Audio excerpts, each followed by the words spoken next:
Welcome to all in virtual physics classes. आज की class का टॉपिक है रीजनरेटिव कूलिंग मेथड। क्यों हम इसका स्टडी करते हैं, पहले इस बात को देखते हैं। देखो, लास्ट लेक्चर में हमने जूल थॉम्पसन कोएफिशिएंट पढ़ा था, जूल थॉम्पसन एक्सपेंशन पढ़ा था। जूल थॉम्पसन एक्सपेंशन क्या बोलता है कि जब आप गैसेस पार्टिकल को हायर प्रेशर रीजन टू एक पोरस प्लग मटेरियल के थ्रू लोअर प्रेशर रीजन के अंदर फ्लो करने के लिए अलाउ करते हैं तो गैस का टेम्परेचर डाउन हो जाता है। ठीक है, तो मैम कूलिंग तो हम जूल थॉम्पसन एक्सपेंशन से भी कर सकते हैं, तो फिर हमें इसको पढ़ने की जरूरत क्यों पड़ी। देखो बेटा, रिजनरेटिव कूलिंग मेथड से बेसिकली हम गैस को कन्वर्ट करते हैं किसमें, लिक्विड में। किसमें कन्वर्ट करते हैं, लिक्विड के अंदर कन्वर्ट करते हैं। अब जूल थॉम्पसन एक्सपेंशन से आप टेम्परेचर कम तो कर रहे हो, पर उससे इतना कम नहीं हो रहा कि उसका टेम्परेचर बॉइलिंग पॉइंट तक आ जाए। बॉइलिंग पॉइंट तक लाने के लिए हमें एक नया प्रोसेस यूज में लेना पड़ता है, उसे हम बोलते हैं रीजनरेटिव कूलिंग प्रोसेस। तो सबसे पहले आप इंट्रो में क्या लिखोगे, regenerative cooling method is a method of cooling a gas continuously until it becomes so cold and that it turn into a liquid। आपको कब तक इसको कूल करना है, कब तक बार बार आपको इसको कूलिंग प्रोसेस को रिपीट करना है, जब तक वो लिक्विड के अंदर कन्वर्ट नहीं हो जाए। बस इतना सा भी ध्यान रखो कि जूल थॉम्पसन एक्सपेंशन से हम टेम्परेचर कम तो करते हैं, पर इतना कम नहीं कर सकते कि वो बॉइलिंग पॉइंट तक आ जाए और लिक्विड के अंदर कन्वर्ट कर दे गैसेस को। इसके बाद हमने रिजनरेटिव कूलिंग मेथड यूज में लिया है, जिसके अंदर एक ही प्रोसेस को हम अगेन एंड अगेन रिपीट करके गैसेस मॉलिक्यूल को किसके अंदर कन्वर्ट कर सकते हैं, लिक्विड के अंदर कन्वर्ट कर सकते हैं। बेसिकली इस प्रोसेस को हम यूज में लेते हैं for the liquefaction of gases. Gases को हमें लिक्विड के अंदर कन्वर्ट करना है। ठीक है, तो इंट्रो समझ आ गया। This process is use in in gas liquefaction. अब बात करते हैं हम जूल थॉम्पसन एक्सपेंशन की। When highly pressurized gas whose temperature is less than temperature of inversion is passes through a porous plug material and allowed to expand at low pressure, cooling effect is produced। ये हमें already पता है, but this temperature is not sufficient temperature जो कि gas को किस में convert कर दे, लिक्विड के अंदर कन्वर्ट कर दे। So but this temperature fall is not sufficient so that the temperature of the gas reaches the boiling point and gas get liquefied। Even the increasing by the pressure difference does not decrease the temperature so much। हम pressure difference को increase कर दे तब भी उसका temperature इतना कम नहीं होता कि वो लिक्विड के अंदर कन्वर्ट हो जाए। ठीक है, so decrease the temperature of gas up to its boiling point, some modification have to done in the process which is based on the Joule Thomson effect। तो प्रिंसिपल तो यही है कि ये जूल थॉम्पसन इफेक्ट यानी joule Thomson expansion के phenomena पे ही work करता है, बट हमें यहाँ पे कुछ ऐसे एडिशंस यहाँ पे ऐड करने हैं जिससे ये process repeat and repeat again and again repeat हो और वो गैस लिक्विड के अंदर कन्वर्ट हो जाए। ओके, सो नाउ मूव करते हैं रिजनरेटिव कूलिंग मेथड के प्रिंसिपल पे। डायग्राम से समझो। पहले सबसे पहले जिस भी गैस को आपको लिक्विड के अंदर कन्वर्ट करना है, उस गैस को क्लीन कर लो, क्लीन और ड्राई कर लो। ठीक है, क्लीन और ड्राई करके फर्स्ट फर्स्ट स्टेप देखना। फर्स्ट स्टेप क्या है, आपको क्लीन और ड्राई करना है। जिस भी गैस को कन्वर्ट करना है उसको क्लीन कर लिया और ड्राई कर लिया। ठीक है, सेकेंड स्टेप क्या करना है, उस गैस को कंप्रेसर से कंप्रेस करना है। 100 एटमॉस्फेयर तक आपको कंप्रेसर से गैस को कंप्रेस करके अलाउ करना है pass through A B tube which is situated in a cooling chamber. ठीक है, जैसे आपने इसको कंप्रेसर से कंप्रेस करा तो प्रेशर इसका इंक्रीज हो गया और थोड़ा सा स्लाइटली इसका टेम्परेचर डिक्रीज हो गया। इसके बाद ये कहाँ से फ्लो हो रहा है, एबी ट्यूब से फ्लो हो रहा है जो ऑलरेडी कूलिंग चैम्बर के अंदर रखा हुआ है। ओके, यहाँ पर हमें इसको पास करवाना है किससे, कंडेंसर से। जैसे ये कंडेंसर से पास होगी गैस, इसका टेम्परेचर इन्वर्जन से भी कम हो जाएगा। मतलब कंडेंसर से भी हमने गैस का टेम्परेचर कम कर दिया। नाउ कंडेंसर के बाद इसे हमें पास करवाना है through the heat exchanger. Heat exchanger भी यहाँ पर क्या करेगा, इसका टेम्परेचर और कम कर देगा। हीट एक्सचेंजर से हमें जो गैस है वो कहाँ फाइंड आउट हो रही है, नोजल के अंदर फाइंड आउट हो रही है। बट नोजल के अंदर जो हमें गैस मिल रही है उसका टेम्परेचर अभी इतना डाउन नहीं हुआ है कि वो लिक्विड के अंदर कन्वर्ट हो जाए। तो यहाँ पर क्या सेटअप करा है कि इस नोजल का एक पार्ट वापस कनेक्ट कर दिया कहाँ से, हीट एक्सचेंजर से। तो नोजल से हम गैस को वापस हीट एक्सचेंजर से पास करवाते हुए कंप्रेसर से कंप्रेस करेंगे, अगेन इसको कंडेंसर से पास करवाएंगे, फिर अगेन ये हीट एक्सचेंजर से होते हुए नोजल के अंदर आएगी। तो इस तरह से ये जो प्रोसेस है वो अगेन एंड अगेन रिपीट करनी है, रिपीट करनी है, रिपीट करनी है, रिपीट करनी है।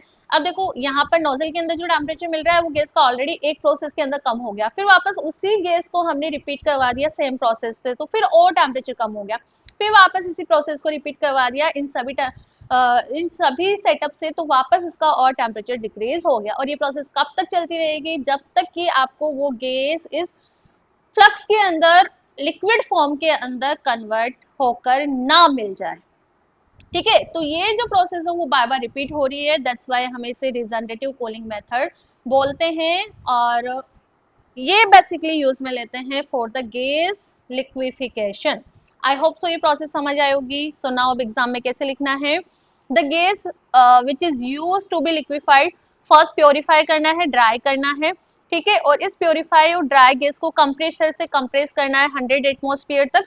ठीक है, और उसको अलाउ करना है एबी ट्यूब से पास करने के लिए। फिर जहां पे गैस क्या हो जाएगी, कूल हो जाएगी। So where gas cool down below the temperature of inversion, now the cooled gas is pass through the heat exchanger, जिसे हमने ई से डिनोट करा है इसके अंदर डायग्राम में, to bring its temperature down and then goes to through the nozzle। फिर ये बाद में कहाँ आएगा, नोजल के अंदर आएगा, जहाँ पे ये गैस एक्सपेंड हो जाती है। अब गैस एक्सपेंड हो गई नोजल के अंदर, गैस एक्सपेंड हो गई तो यहाँ पर टेम्परेचर और भी डाउन हो गया। इसे हम गैस का एक्सपेंशन जूल थॉम्पसन इफेक्ट कहलाता है। So where it expand suddenly and this is called Joule Thomson expansion.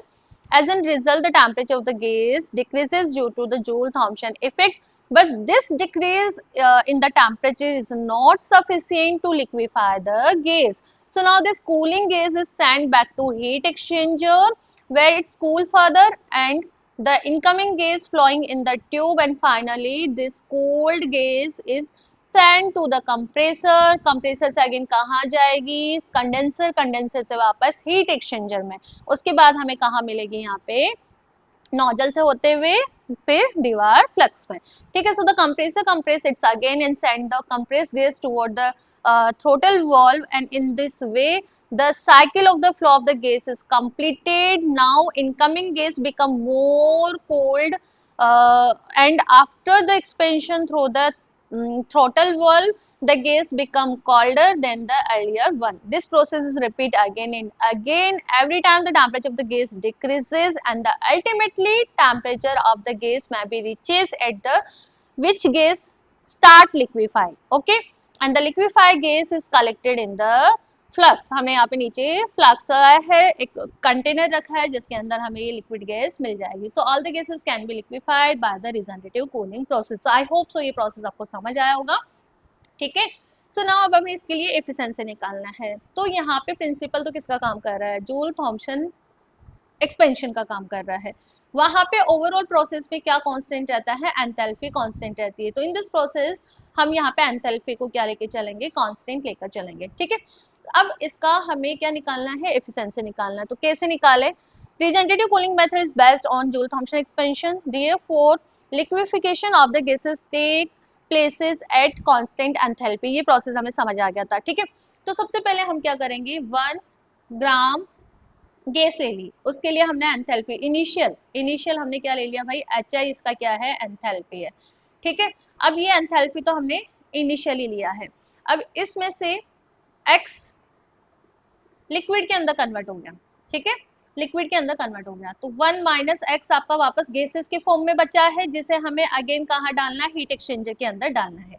जो लिक्विड के अंदर कन्वर्ट हुआ है उसका एंथैल्पी मैंने एच बता दिया, और जो रिमेनिंग गैस है जिसे हमें वापस उसके अंदर डालना है उसे हमने एच देख लेते हैं हमने क्या किससे डिनोट करा है ताकि आपको भी दिक्कत ना हो, एच एफ से डिनोट करा है, तो इसे हमने एच एफ से डिनोट कर दिया। ठीक है, अब कॉन्सेप्ट क्या बोलता है कि इनिशियल एंथैल्पी, मतलब एंथैल्पी कांस्टेंट रहती है ना ओवरऑल सिस्टम में, तो एच आई किसके बराबर होगा, एच आई लिक्विड के अंदर कितना और जो रिमेनिंग गैस है उसकी वजह से। तो देखो आगे हमने लिख ही रखा है तो यहीं पे देख लो, अब ज्यादा बेटर रहेगा।